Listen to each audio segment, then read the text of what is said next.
India TV YouTube channel को subscribe करें और बेल आइकन दबाएं। इस वक्त की बड़ी खबर आपको बता दें, दिल्ली में एलजेपी के राष्ट्रीय कार्य समिति की एक अहम बैठक हुई है। यह मीटिंग पशुपति कुमार पारस के नेतृत्व में हुई और बैठक में एलजेपी के राष्ट्रीय कार्यकारिणी की मीटिंग को बुलाने के मसले पर बातचीत हुई।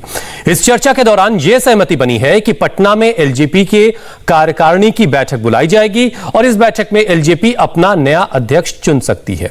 चिराग पासवान की जगह पशुपति पारस को नया अध्यक्ष बनाया जा सकता है। कल ही पशुपति पारस को लोकसभा स्पीकर ने एलजेपी के संसदीय दल के नेता के तौर पर भी मान्यता दे दी थी।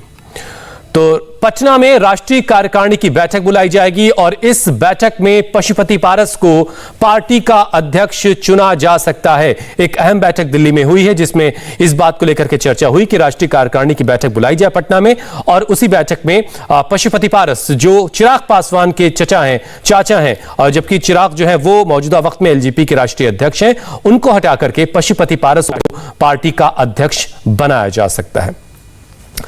हमारे संवाददाता आनंद प्रकाश पांडे इस वक्त और ज्यादा डिटेल के साथ हमारे साथ जुड़ चुके हैं। आनंद, ये राष्ट्रीय कार्यकारिणी की जो पटना में बैठक बुलाई जानी है, इसके लिए दिन तारीख कोई तय हो पाई है? जी देखिए, एक कार्य समिति की बैठक की है पशुपति कुमार पारस ने अपने जो बाकी उनके सहयोगी और सांसद हैं उनके साथ, और राष्ट्रीय कार्यकारिणी को लेकर एक उसके पहले कार्य समिति की बैठक होती है जिसमें यह तय किया जाता है कि हम राष्ट्रीय कार्यकारिणी की बैठक बुलाएंगे और किस डेट को बुलाएंगे। ये राष्ट्रीय कार्यकारिणी की बैठक बुलाई जानी ये तो तय कर दिया गया कार्य समिति की बैठक में, और ये पटना में होनी है ये भी तय है। तारीख को लेकर अभी थोड़ा सहमति नहीं बन पा रही है। ये बताया जा रहा है कि अगले 2 से 3 दिन में ये बैठक हो सकती है। तारीख को तय करने के लिए आज शाम को फिर से पशुपति कुमार पारस बाकी नेताओं के साथ शाम को अपने घर पे बैठक करने वाले हैं। उसमें ये तय होगा कि तारीख कौन सी होगी, क्योंकि इसमें बताया जा रहा है कि इसमें 300-400 करीब जो है पार्टी के जो सदस्य हैं वो इसमें शामिल होंगे। क्योंकि ये बैठक बड़ी होती है, लिहाजा उनके लिए बाकी खाने पीने का सामान और बैठक का दिन और तारीख तो जल्दी तय हो जाएगी आनंद, लेकिन चिराग की क्या खबर है? उनकी तरफ से कोई अपडेट मिल पा रहा है आपको?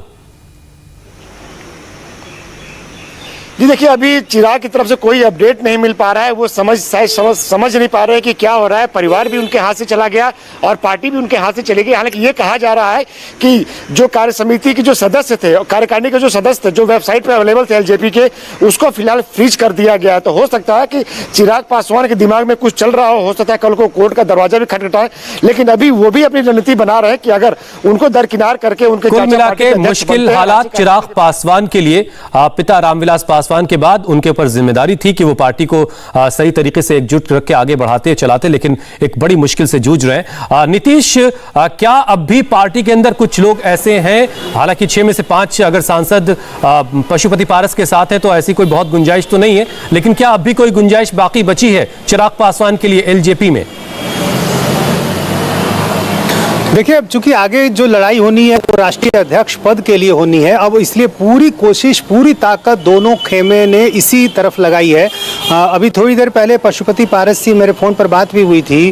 उन्होंने कहा कि आज जो उनका कार्यक्रम था वो अभी टल गया है, अब वो कल आएंगे पटना, और ये भी जानकारी उन्होंने दी कि परसों राष्ट्रीय कार्य समिति की बैठक हो सकती है पटना में, और उनका कहना था कि ये राष्ट्रीय कार्यकारिणी की बैठक जो है वो बुलाने का अधिकार उनको है, तो इस नाते वो बैठक परसों होगी। तो अब जाहिर है पूरी जो लड़ाई है वो अब पटना में केंद्रित होगी। जो असली परीक्षा होनी है वो राष्ट्रीय अध्यक्ष पद के चुनाव को लेकर होनी है, और चूंकि कार्य समिति की जो सदस्य हैं, कार्यकारिणी के जो सदस्य हैं वो तय करेंगे कि अध्यक्ष कौन होगा। तो अब ये देखना होगा कि चिराग पासवान के कार्यकारिणी में कितने समर्थक हैं और फिर पशुपति पारस के कितने लोग हैं। लेकिन चूंकि संगठन का काम लंबे समय से पशुपति पारस ही देखते थे, जब रामविलास पासवान जीवित थे उस समय भी उन्होंने पूरी जिम्मेदारी संगठन की दे रखी थी पशुपति पारस को। तो ऐसी स्थिति में संगठन में भी, राष्ट्रीय कार्यकारिणी में भी पारस के लोग ज़्यादा होंगे, पशुपति पारस के लोग। तो ये कहा जा सकता है कि जो राष्ट्रीय अध्यक्ष का चुनाव होगा वहाँ पर पशुपति पारस का पलड़ा जो है वो भारी हो सकता है।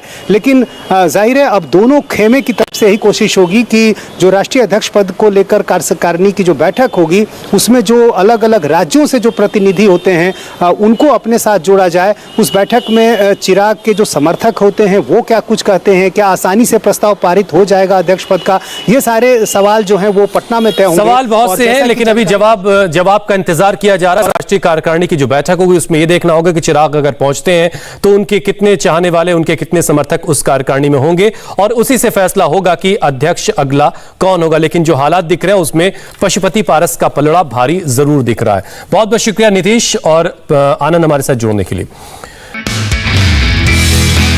नमस्ते, मैं हूं मीनाक्षी जोशी। वीडियो और खबरों से अपडेट रहने के लिए India TV YouTube channel subscribe करें, बेल आइकन दबाना ना भूलें। जुड़े रहें इंडिया टीवी के साथ।